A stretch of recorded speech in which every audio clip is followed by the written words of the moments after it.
Muy buenas noches. Hoy vamos a hablar de dos temas muy importantes. Pero antes, déjenme presentarme. Mi nombre es Jessica Alba Samayoa Matías, estudiante de la Universidad de Occidente. Estoy en la carrera técnico en Psicología Industrial con Educación Especial. Hoy vamos a hablar de la segregación social. Y bueno, muchas veces nos preguntamos ¿qué es la segregación? O, bueno, sabemos qué significa, pero no la habíamos escuchado con este nombre de segregación. La segregación social, déjenme decirles que es entendida como el establecimiento de una distancia espacial entre una parte y el resto. No solo se aplica a los pobres, económica y socialmente hablando, sino también a los poseedores de la riqueza material y el poder político. Muchas veces nosotros tenemos el mal concepto de que solo a los pobres o a las personas de escasos recursos se les aparta de ciertas cosas, se les hace a un lado que no son parte de este círculo social, no son parte de nosotros. Entonces solo a los pobres, pero no, déjenme contarles que también a los poseedores de la riqueza y del poder político también sufren y forman parte de la segregación social. En este sentido, no solo es de hablar de una segregación activa, producto de la elección aplicada a grupos étnicos y más pobres a consecuencias de la estigmatización producto de la elección aplicada a grupos étnicos y más pobres, a consecuencia de la estigmatización y rechazo por parte de sectores dominantes, sino también de la autosegregación más notoria en las clases altas cuando adoptan el autoencierro en espacios protegidos como bloqueo de calles y policía privada, decisión que no es totalmente voluntaria por cuanto estaría determinada, entre otros fenómenos, por la violencia urbana. ¿Y cuántos no hemos sido víctimas, verdad, de que de pronto tapan una calle? Personas ex militares, que en lo personal he tenido esas experiencias, verdad, que de pronto hay días que no avisan que va a haber bloqueo y bueno, cuando uno va para su trabajo en el horario ya establecido, pues bueno, uno se topa con esto. Pues esto es la segregación, donde grupos se separan, no solo los pobres, los ricos ni los políticos, sino que esto viene y nos afecta a todos.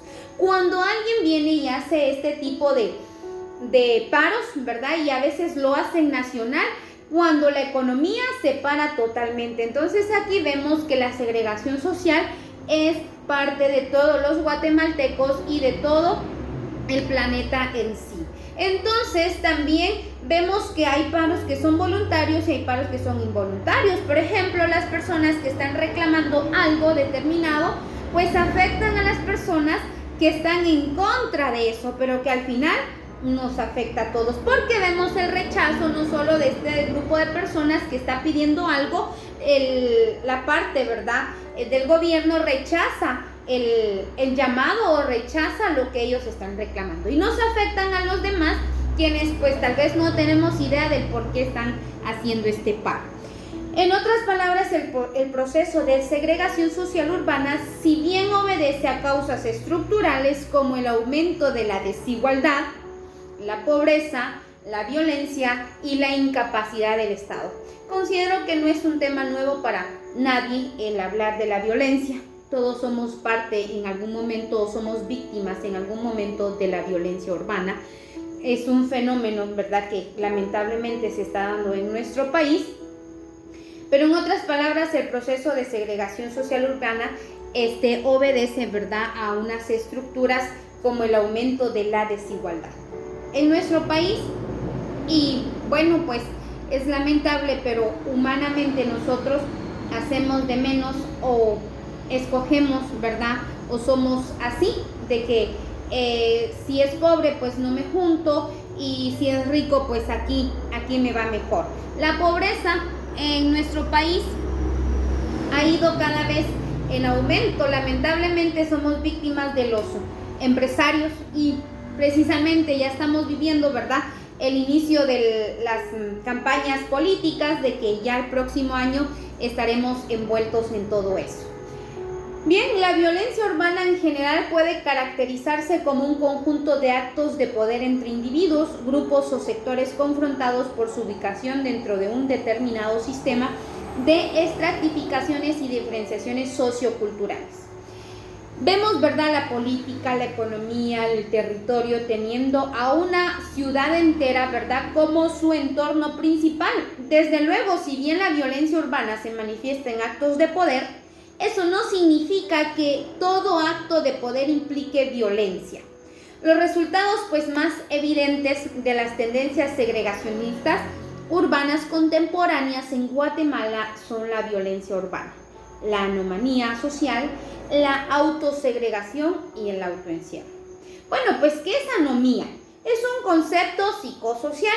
Por tal se establecía mediante leyes u otros mecanismos propios del control social que el Estado impone para la generalidad, ¿verdad?, en razón de lo cual los grupos marginados o marginales buscan particular haciendo propios los territorios en los que desarrollan su cotidianidad.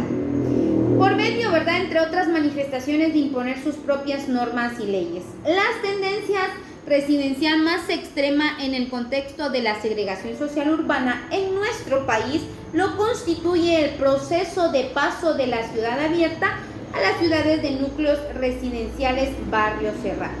En estos dos, ¿verdad?, podemos definir en dos partes. Número uno, aquellos que luego de varios años de funcionar como colonias o núcleos habitacionales abiertos al tránsito peatonal y vehicular normal, se transforman en barrios cerrados, particularmente en sectores de capas medias o medias altas. Número dos, los que desde su origen fueron diseñados y construidos con características de un barrio o más exactamente residencial cerrado, principalmente destinados a sectores de élite. Y bueno, déjenme comentarles que la segregación social y cultural, ¿verdad?, de los barrios cerrados como tendencia residencial extrema. Tenemos la estigmatización y la exclusión. Tenemos la tendencia histórica socioculturales. Este es un tema, ¿verdad?, que no es nuevo. La separación entre grupos económica, ¿verdad?, pobres, también políticos. Vemos de nuestra historia de Guatemala que desde los años 80 hemos tenido presidentes que han dañado mucho a nuestro país, que han violado especialmente a las personas que son indígenas, quitándoles sus posesiones, y esto, ¿verdad?, lo veíamos con Jorge Ubico, Estrada, Cabrera, ¿verdad?, estos presidentes que lamentablemente actuaron muy mal a nuestro país, pero que somos personas muy luchadoras y eso es de admirar de nuestro país. Vemos la desaparición del sentimiento de la comunidad, ya nadie se interesa por esto, ya nadie le interesa.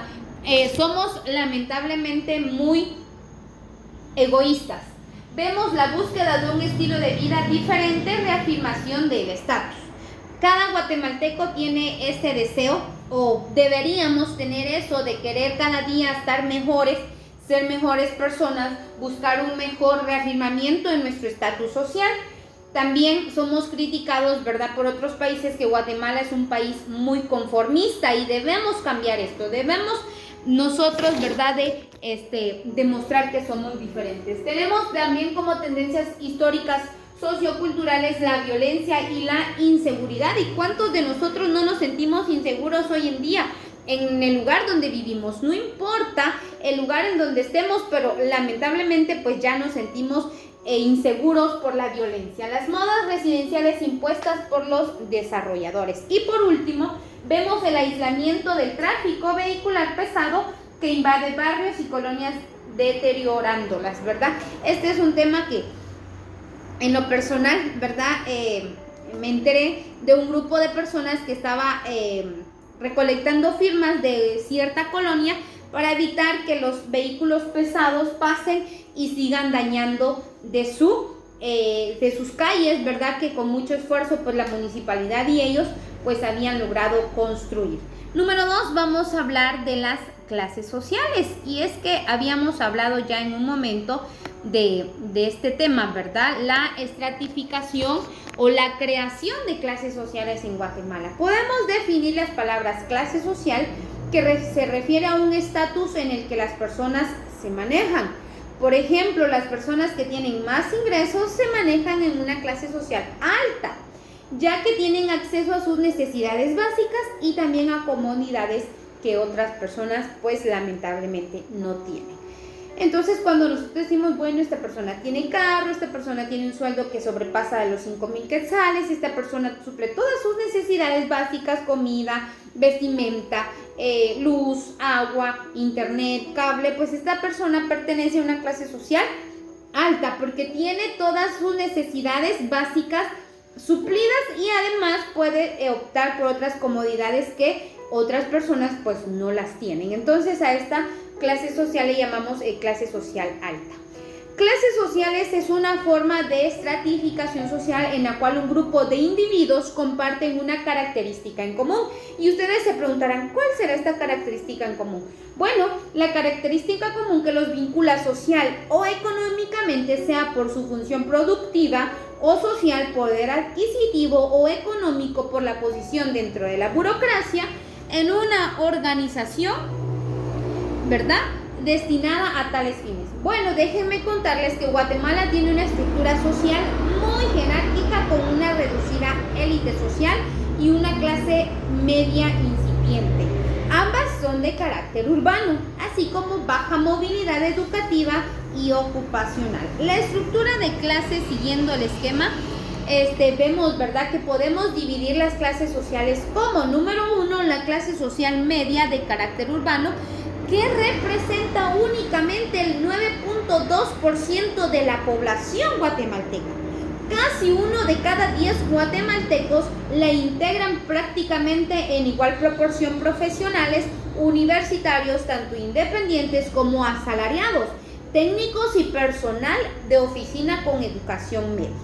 La clase trabajadora o baja, ¿verdad?, esta es la número 2, que constituye la amplia base de pirámide social guatemalteca, comprende poco más de 4/5 partes de la población, que esto basa a un 85.9%. Está conformada, bueno, ¿verdad?, en su mayoría por trabajadores no calificados, lo que es un indicio de las escasas oportunidades sociales que existen en nuestro país. Y bueno, pues el tiempo se nos ha terminado. Es un tema, ¿verdad?, de bastante importancia, de interés, que debería cada uno de nosotros como guatemaltecos y futuros, ¿verdad?, profesionales, cada día centrarnos más y ver de qué manera nosotros podemos ayudar a nuestro país, porque si bien es cierto, no todos tenemos esa oportunidad de estar en un centro universitario, pero podemos ser personas que cambiemos a nuestra Guatemala, porque nuestra Guatemala nos necesita. Así que seamos un poquito más solidarios y seamos personas de buen corazón, que no hagamos de menos a nadie, y que cada día nosotros podamos vernos todos igual, porque si bien para Dios todos somos igual, entonces Él nos pide que así como nos amamos, si usted no es egoísta, pues tampoco tiene que ser egoísta con los demás. Así que se despide de ustedes Jessica Samayoa, estudiante de la Universidad de Occidente.